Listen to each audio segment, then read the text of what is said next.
Daniel, pois, quando soube que a escritura estava assinada, entrou em sua casa e em cima, no seu quarto, onde havia janelas abertas do lado de Jerusalém, 3 vezes por dia se punha de joelhos e orava.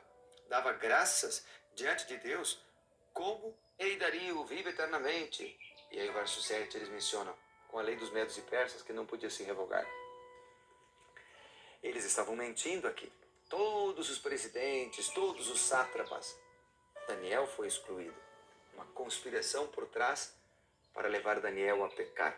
Eles sabiam que Daniel orava, tinham descoberto que Daniel orava 3 vezes por dia e que Daniel não ia deixar de orar a Deus, ao Deus verdadeiro, para orar a um homem. E eles então fizeram uma arapuca para tentar pegar a Daniel. O rei assinou a escritura em interdito, esqueceu, não lembrou de Daniel. E aí diz o seguinte aqui agora no versículo 10. Daniel, pois, quando soube que a escritura estava assinada, entrou em sua casa e em cima, no seu quarto, onde havia janelas abertas do lado de Jerusalém, 3 vezes por dia se punha de joelhos e orava. Dava graças diante de Deus, como costumava fazer. Para mim, aqui está o segredo. Daniel continuou a orar como de costume em seu quarto, com as janelas abertas. Ele não foi orar no momento de prova, não foi orar no momento em que veio a dificuldade, como costumava fazer. Os inimigos de Daniel estavam certos ao afirmarem que se ele tivesse de escolher entre seguir o decreto do rei e o rei celestial, ele escolheria o rei celestial. Então, os inimigos de Daniel sabiam que ele orava, conheciam sua vida de oração, por isso fizeram um decreto dizendo que ninguém podia orar. Que triste. Eram amigos pela frente, mas por trás queriam o mal de Daniel. Às vezes há pessoas assim, que na sua frente vão sorrir, que na sua frente vão dizer uma coisa, mas que por trás vão tentar destruir você. Para essas pessoas, há uma solução: oração. Ore a Deus, ore por elas, clame ao Senhor para que Deus faça a obra. Os acusadores de Daniel não o citaram como governante, mas como um dos transportados de Judá para o acusar de traição. Vamos ver isso? Está aqui, ó. Quando eles então pegaram a Daniel, capítulo 6, e aí no versículo 11, diz a Bíblia. Então aqueles homens foram juntos e, tendo achado Daniel orar e a suplicar diante de Deus, se apresentaram ao rei.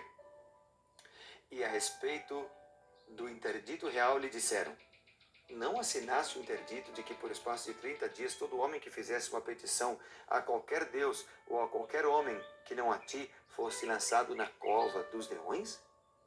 Respondeu o rei: esta palavra é certa, segundo a lei dos medos e persas, e não se pode revogar. Então responderam e disseram ao rei: esse Daniel, que é dos exilados de Judá. Aqui está. Eles não disseram o presidente Daniel. Não. Esse Daniel dos exilados de Judá não fez caso de ti, ó rei, nem do interdito que assinaste. Antes, 3 vezes por dia faz sua oração. Tendo ouvido essas coisas, o rei ficou penalizado. Determinou consigo mesmo livrar a Daniel, e até o pôr do sol se empenhou por salvá-lo. Isso mostra que o rei não tinha consciência do que estava assinando, não tinha consciência do que estava fazendo quando concordou com o decreto. Não lembrou-se de Daniel. Mas depois que descobriu a trama, depois que descobriu tudo, ele tentou salvá-lo. Mas ficou escravo da própria lei dos medos e persas, que não se pode mudar. Daniel foi condenado. Foi condenado. E o que é interessante, a Bíblia diz que o rei ficou angustiado. Passou a noite toda sem dormir. Veja o que diz a Bíblia. Versículo 18. Então o rei se dirigiu para o seu palácio, passou a noite em jejum, não deixou trazer à sua presença instrumentos de música e fugiu dele o sono. Ficou angustiado. Angustiado. Pela manhã, Daniel foi jogado na cova dos leões. Ali, o rei não sabia o que havia acontecido. Mas o milagre é que Deus livrou a Daniel. A Bíblia diz que pela manhã, ao romper do dia, o rei levantou-se e foi à pressa à cova dos leões. Era, humanamente falando, impossível Daniel ter sobrevivido. Mas o rei confiava no Deus de Daniel. Ele sabia que Daniel era um homem de fé, que o seu Deus era um Deus verdadeiro. Por isso foi. E chegando-se à cova, ele clamou: Daniel, Daniel, servo do Deus vivo, dar-se o caso de que o teu Deus, a quem tu continuamente serves, poderia tê-lo livrado dos leões? Aqui está a expressão bonita: a quem tu continuamente serves. Deus nos chama a servi-lo continuamente, de manhã, de tarde, de noite, todos os dias, continuamente servir. Quando estamos juntos com as pessoas, quando estamos sós, continuamente. Bem, a história mostra que Deus livrou Daniel.